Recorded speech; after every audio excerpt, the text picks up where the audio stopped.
which they could exploit and dispose of as they wished. Even during the period after the independence of the majority of the African countries, the continent has had to live with the reality of the system of neocolonialism, which perpetuated Africa's dependence. Inter alia, it was this history which made it possible for some Europeans to convince themselves that they had no need to define a strategic relationship between themselves and our continent. The end of the Cold War created the possibility for our continent finally to reclaim its right to determine its destiny and, among other things, to define its relationships with the rest of the world. NEPAD was adopted at the last assembly of the OAU, Heads of State and Government, which was held in Lusaka, Zambia in 2001. The partnerships we visualized as we worked on NEPAD were a mutually beneficial partnership among ourselves as Africans, and a mutually beneficial partnership between Africa and the rest of the world. I'm convinced that one of the greatest achievements of the African continent and its organizations, the OAU and the AU, during the first decade of the 21st century, was the acceptance of NEPAD and its partner African peer review mechanism, the APRM, by the rest of the world as a defining program which should inform the relations of the continent with the rest of the international community. In this regard, in September and December 2002, speaking for the World Community of Nations, the United Nations General Assembly adopted a declaration and resolution which said, respectively, that we affirm that international support for the implementation of NEPAD is essential. We urge the international community and the United Nations system to organize support for African countries in accordance with the principles, objectives, and priorities of the new partnership in the new spirit of partnership. The declaration adopted also at the first Africa-EU summit meeting after the birth of NEPAD, held in Lisbon in 2007, said, in recognition of our ambitions and of all that we share today and have shared in the past, we are resolved to build a new EU-Africa strategic political partnership for the future, overcoming the traditional donor-recipient relationship and building on common values and goals in our pursuit of peace and stability, democracy and rule of law, progress and development. We will develop this partnership of equals based on the effective engagement of our societies. Earlier in 2002, in their Africa Action Plan, the G8 had said, we, the heads of state and government of 8 major industrialized democracies and the representatives of the European Union, welcome the initiative taken by the African states in adopting the new partnership for Africa's development. We accept the invitation from African leaders extended first at Genoa and so on, to build a new partnership between the countries of Africa and our own, based on mutual responsibility and respect. The same theme was taken up by the president of China, President Hu Jintao, in 2006, as it was by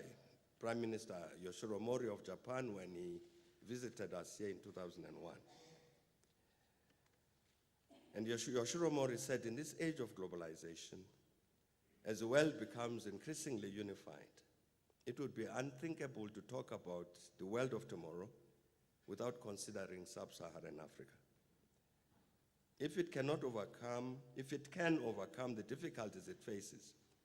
and open the way towards a bright future, Africa will probably become the driving force behind the vibrant development of human society in the 21st century. On the other hand, if the problems of Africa are neglected and 1/4 of the world's nations remain alienated, there is no reason that the world community should be able to prosper and to maintain stability. Indeed, there will be no stability and prosperity in the world in the 21st century unless the problems of Africa are resolved. I believe that we should agree with Yoshiro Mori that there will indeed be no stability and prosperity in the world in the 21st century unless the problems of Africa are resolved. The current global economic and financial crisis has thrown into very sharp relief the important question: how should the international community act to respond to the challenge posed by Yoshiro Mori? In this context, it had seemed to be self-evident that because they are poor, Africans would be among those who would suffer most from the effects of this crisis, and therefore that any meaningful response to the crisis would pay particular attention to Africa. Our hopes were raised indeed when on April 2nd, 2009, the London G20 summit meeting said that we recognize that the current crisis has a disproportionate impact on the vulnerable and poorest countries, and recognize our collective responsibility to mitigate the social impact of the crisis, to minimize long-lasting damage to global potential. Earlier, we spoke about the adoption by the G8 of the Africa Action Plan in 2002, which constituted a detailed response to support the objectives contained in the NEPAD program. The reality is that the G8 Africa Action Plan constitutes the only extant and comprehensive framework defining an equitable partnership between Africa and the developed world. The tragedy is that in practical terms, this action plan has fallen by the wayside. The G20 has now replaced the G8, which, despite its obvious limitations, signifies an important step forward towards the democratization of the system of global economic governance. Despite taking some welcome measures to assist Africa in the developing world to mitigate the effects of the global economic crisis, the G20 has not adopted the Africa Action Plan. It therefore does not have an integrated program to respond to Africa's development challenges. As recently as last month, on April the 23rd, in their communique issued after their meeting in Washington, D.C., the G20 finance ministers and central bank governors said, "We will ask the World Bank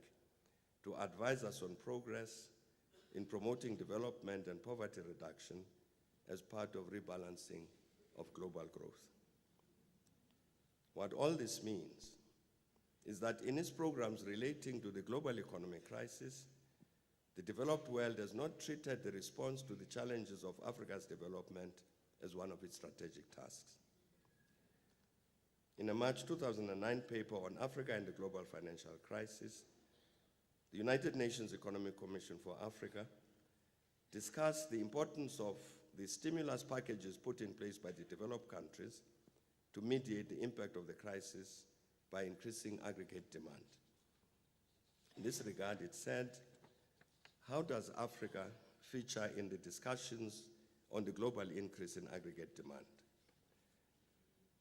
The answer is that Africa has not featured in this discussion, except in asides that refer to the limited ability of emerging and developing countries to undertake fiscal stimulus programs. The reality is that once more, Africa has drifted to the periphery, contrary to what we sought to achieve, that is to place the challenge of Africa's development at the center of the global agenda, arguing, as Yoshiro Mori did, that there will be no stability and prosperity in the world in the 21st century unless the problems of Africa are resolved. This situation emphasizes the vitally important imperative that, among other things, we must re-energize our programs focused on relying on our resources to achieve Africa's development, inspired by the objective to encourage self-reliance.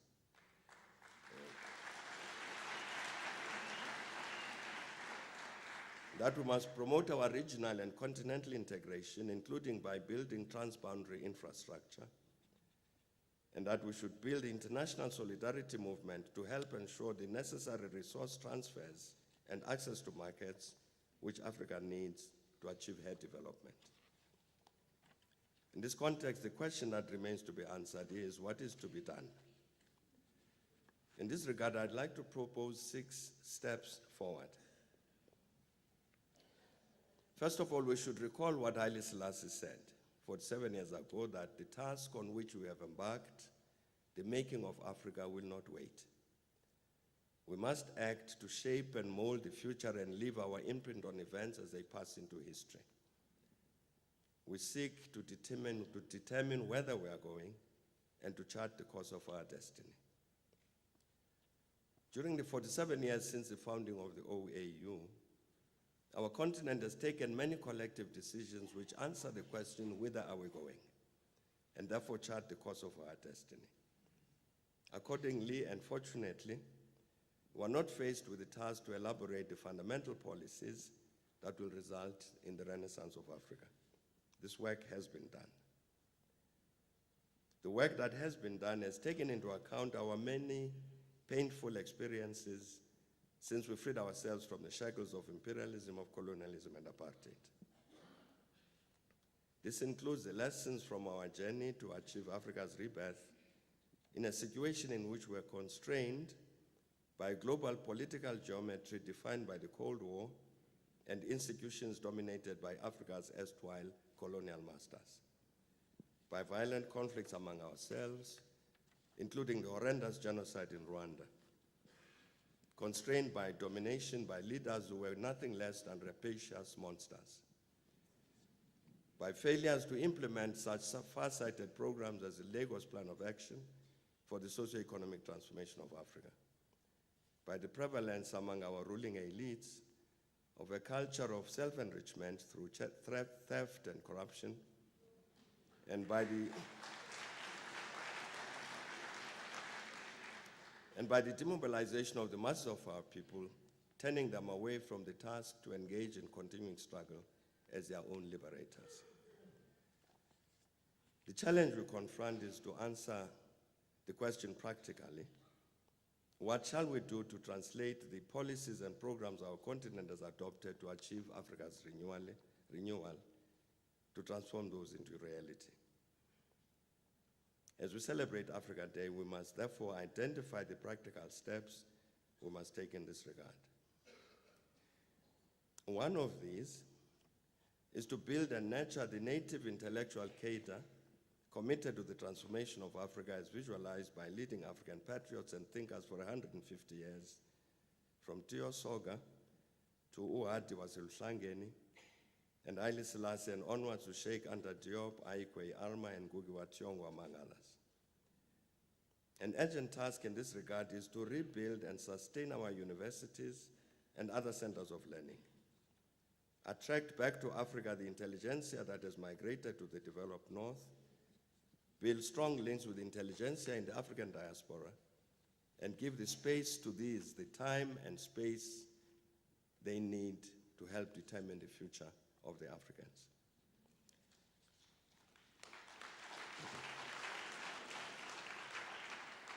Another is to develop the capacity of our state, our government, our business, and civil society institutions to implement the already agreed continental programs, which visualize a renewed Africa of peace, of democracy, of development, of unity, and pride in its place as a driving force behind vibrant development of human society in the 21st century, of which the Japanese Prime Minister Yoshiro Mori spoke. What this surely means, among other things, is that we should resurrect the African Renaissance movement, which many African patriots in many African countries launched at the beginning of the 21st century, which sought to mobilize and unite the African masses so that once more, as we did in the struggle against colonialism and apartheid, we act as our own liberators. When I spoke at an occasion in August 1998 to launch this movement here in our country, I said that to be a true African is to be a rebel in the cause of the African Renaissance, whose success in the new century and millennium is one of the great historic challenges of our time. And further, we quoted the Senegalese, Sheikh Anta Diop, when he said, "The African who has understood us is one who, after reading our works, would have felt a birth in himself of another person, impelled by an historical conscience, a true creator, a Promethean carrier of a new civilization, and perfectly aware of what the whole earth owes to his ancestral genius in all the domains of science, of culture, and of religion. The African Renaissance movement of which I speak should indeed seek to inspire the millions of African masses to feel a birth in themselves of another person, a true creator, a Promethean carrier of a new civilization. And together we must be the organizers of this movement.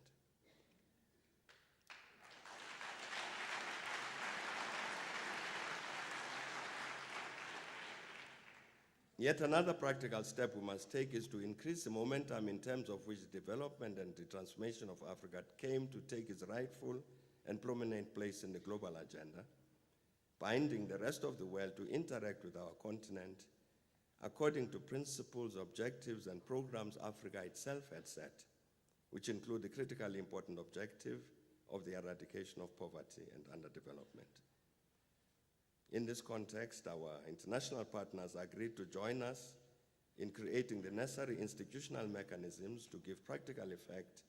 to the kind of partnership spelled out in NEPAD and effectively address the challenge of mutual accountability. In this regard, we must engage in struggle to ensure that the global agenda addresses such imperatives as capital and other resource transfers to Africa, the conclusion of the Doha Development Round as a development round, and the democratization of the international system of governance, which must not be delayed any further. Another matter on which we must act is to achieve African cohesion in terms both of what the continent says to itself and what it says to the rest of the world.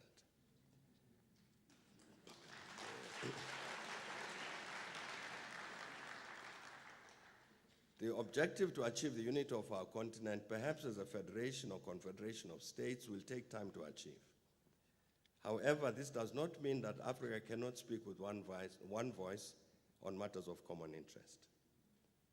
Of critical importance in this regard is that we should do everything possible to strengthen both the regional organizations, that's the regional economic communities such as ECOWAS and SADC, and the African Union and its institutions, including the Pan-African Parliament and others. There's no gainsaying the fact that all these institutions are relatively weak, which militates against the capacity of our